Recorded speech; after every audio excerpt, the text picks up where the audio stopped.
Miranda Xafa is the president of EF Consulting. Welcome to the program, Miranda. Thanks Morning. for joining us. As the Troika arrive in Athens after that delay, how much wriggle room is there for Athens? Because we know the coalition wants to lower some taxes, it wants to freeze some public sector layoffs, and of course it wants to extend by 2 years the deadline for austerity. Is there any hope for wriggle room? Everything has been on hold in Greece since elections were declared in April, and then we had the repeat elections in mid-June. And now the Troika will be in town to assess the extent to which the program is off track due to delays in implementation and due to the fact that the recession will be deeper than initially expected. After they've made this assessment, then the talks will begin, negotiating all the points that you just mentioned, including specifically an extension of the timetable. Is that the most likely outcome? They're not going to get anything on the others, but it's possible they will get an extension on the budgetary adjustment. There is language included in the second rescue package which says that if the recession is deeper than forecast, then there would be room to relax the fiscal targets. So they are likely to get that, but none of the structural measures, because there is no justification for delaying those. And as Musin was saying, Miranda, just before Lindsay through to that soundbite, he says it'll require more money on the table from the euro area governments if this extension is put in place, if an extension is granted. Is that the reality? Will Greece need more money from the eurozone? I think what is more likely to happen is that the EU will be willing to advance disbursements under the existing loan facility, and if Greece implements the reforms in a year's time, they can talk about more money on the table. Okay. Because I don't believe the Europeans are very eager to go back to their parliaments for a third time for Greece. Can Greece fund itself, Miranda? I mean, some saying it's going to run out of money in July.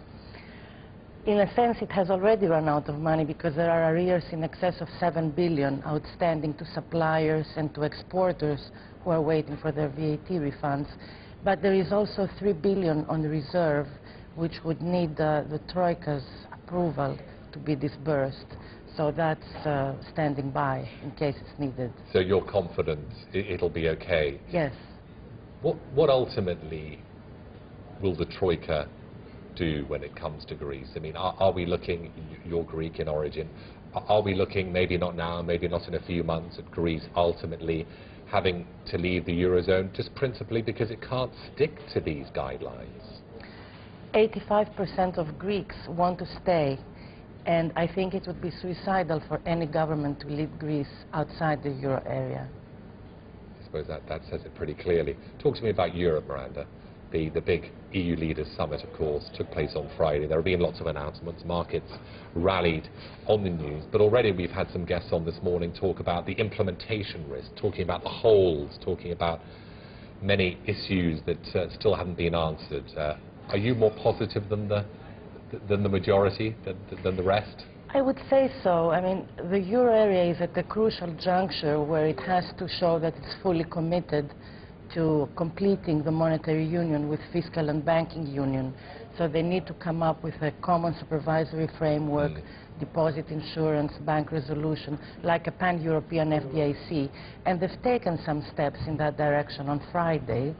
And specifically, they are trying to break the negative feedback loop between bank stress and sovereign stress. Have they now broken that? Has that loop now been broken by... Yes, it has been, because the ESM will be able to lend directly to banks rather than through their sovereigns, who are under a lot of pressure now, because at the time when they're trying to balance their budgets, they also have to recapitalize their banks on their own. What about the money, Miranda? There's not enough money in the ESM. What, 500 billion?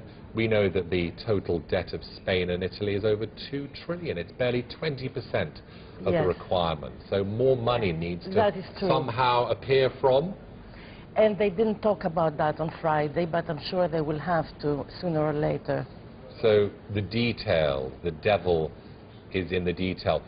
What do you think it means for the bond markets? Have the stresses now been relieved when it comes to Italy, when it comes to Spain? Is there some breathing space for these two core countries when it comes to the Well, eurozone? we saw a very positive market reaction on Friday, but of course the spreads of Spain and Italy remain very high, and we'll have to see in the next steps toward implementing Friday's decisions. Do you think the ECB now will take on more responsibility? Yes, they're taking on supervisory responsibility when it comes to the banks, but we've got an ECB meeting, of course, this week. Many are calling for rate cuts.